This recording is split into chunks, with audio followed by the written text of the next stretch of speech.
और आगे बढ़ते बात अब करेंगे ब्रिटेन की। ब्रिटेन में एयर शो का जलवा दिखने वाला है, जिसमें भारत का भी दम दिखाई देगा। देखिए, ब्रिटेन के प्रतिष्ठित फर्नबो इंटरनेशनल एयर शो 2026 में इस बार भारत की ताकत और आत्मनिर्भर रक्षा उद्योग का दम पूरी दुनिया जो है वो देखने वाली है।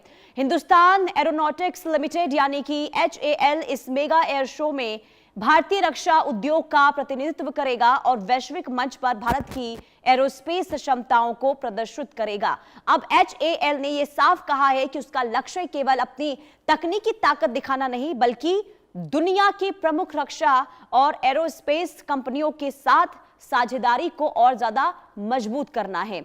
इधर फार्नबरो एयर शो को दुनिया की सबसे बड़े एरोस्पेस और डिफेंस योजनाओं में गिना जाता है, जहां रक्षा कंपनियां और एयरफोर्स निवेशक और नीति निर्माता एक मंच पर जुड़ते हैं और HAL यानी कि GE एरोस्पेस, हॉनीवेल और सैफ्रन, इटॉन एरोस्पेस और मार्टिन बैकर और MBDA जैसी वैश्विक दिग्गज कंपनियों के साथ रणनीतिक सहयोग बढ़ाने की कोशिश भी करेगा। अब भारत के लिए यह आयोजन इसलिए भी महत्वपूर्ण है क्योंकि पिछले कुछ वर्षों में देश ने रक्षा उत्पादन और निर्यात के क्षेत्र में तेजी से प्रगति की है और स्वदेशी लड़ाकू विमान, हेलीकॉप्टर और एवियनिक्स सिस्टम और एरोस्पेस प्लेटफॉर्म और आज वैश्विक बाजार में अपनी पहचान बना रहे हैं। इधर HAL के पास तेजस, डॉर्नियर और HTT 40 और कई उन्नत एरोस्पेस प्लेटफॉर्म का अनुभव भी है, जिसे दुनिया देख भी रही है। हमारे साथ लेफ्टिनेंट कर्नल हिमांशी सिंह जी जुड़ी हुई हैं। मैम, क्योंकि आज देखिए ब्रिटेन में जो एयर शो होने वाला है उसमें भारत अपनी ताकत भी दिखाएगा और कहीं ना कहीं देखिए भविष्य के लिए भारत के लिए बहुत अच्छी तस्वीर भी साबित होने वाली है, अच्छा संकेत भी भारत के लिए। किस तरीके से आप इस एयर शो को भारत के लिहाज से देख रही हैं?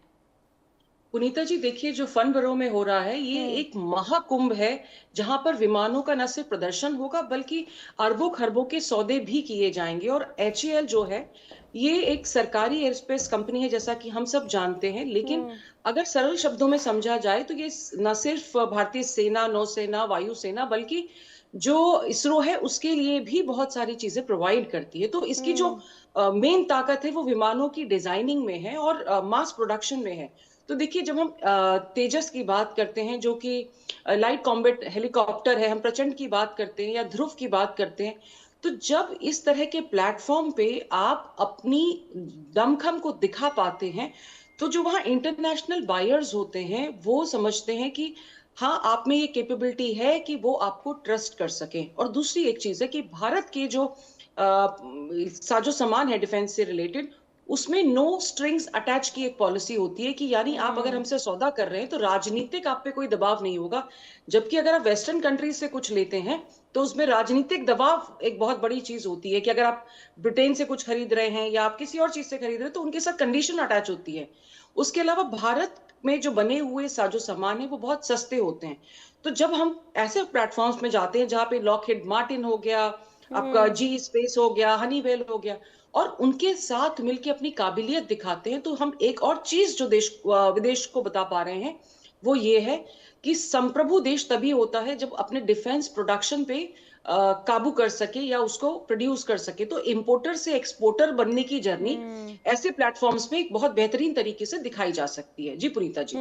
और बिल्कुल देखिए, मेक इन इंडिया, आत्मनिर्भर भारत की दिशा में जो लगातार पहल की जा रही थी और लगातार इस दिशा में जो कदम उठाए गए, अब माना यह जा रहा है कि अब रक्षा क्षेत्र में भारत बाकी देशों की तुलना में काफी मजबूत स्थिति में है। आप क्या आकलन कर पा रही हैं? क्योंकि हमने बीते सालों में जो स्थिति देखी है, कई ऐसे हथियार हैं और कई ऐसी चीजें हैं जो आत्मनिर्भरता की दिशा में उठाए गए हैं। इसके बाद अब पहले के मुकाबले भारत की स्थिति रक्षा क्षेत्र में आप कैसे देख पा रही हैं?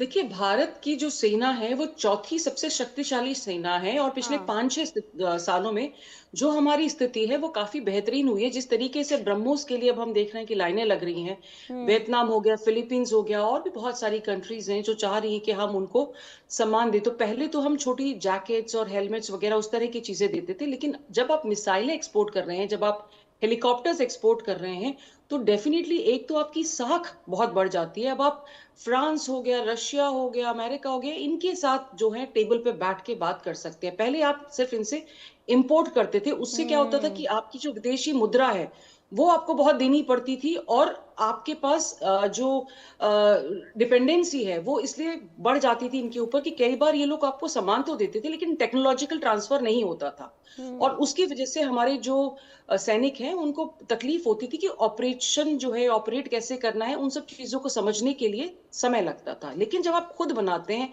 वो टेक्नोलॉजी खुद आपकी डेवलप होती है, तो वो एक बहुत बड़ा एज आपको मिल जाता है। दूसरा, जो इंडिजनाइजेशन हो रहा है इस समय, तो हम्म। 5,000 से ज्यादा ऐसी चीजें हैं जिनकी सूची जो भारत में सरकार ने जो दी थी उसमें कहा गया था कि अब विदेशों से आप ये सामान नहीं खरीद पाएंगे, प्रतिबंधित है। तो यानी आपको वो देश में बनाना ही पड़ेगा, और अगर बनाना पड़ेगा तो आप टेक्नोलॉजी डेवलप करेंगे। उसके अलावा देखिए, जो निजी क्षेत्र है अब वो भी इसमें बढ़ चढ़ के हिस्सा ले रहा है।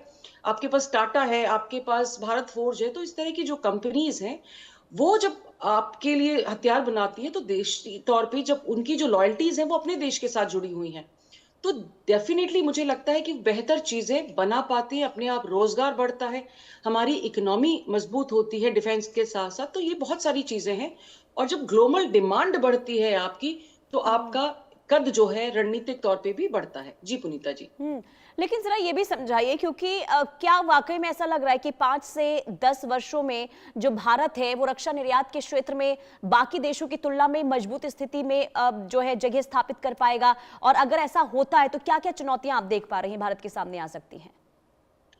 देखिए, ये सिर्फ एक हथियारों की प्रदर्शनी नहीं है हम्म। जो फनबरों में हो रहा है, ये B2B है, यानी कि बिजनेस टू बिजनेस है। तो यहाँ दुनिया हम्म। को हम जो दिखाना चाह रहे हैं वो ये है कि हम पश्चिमी तकनीक के साथ में खड़े हुए हैं। लेकिन जो चैलेंजेस आ रहे हैं, जैसे हम इंजन बहुत अच्छे नहीं बना पा रहे हैं।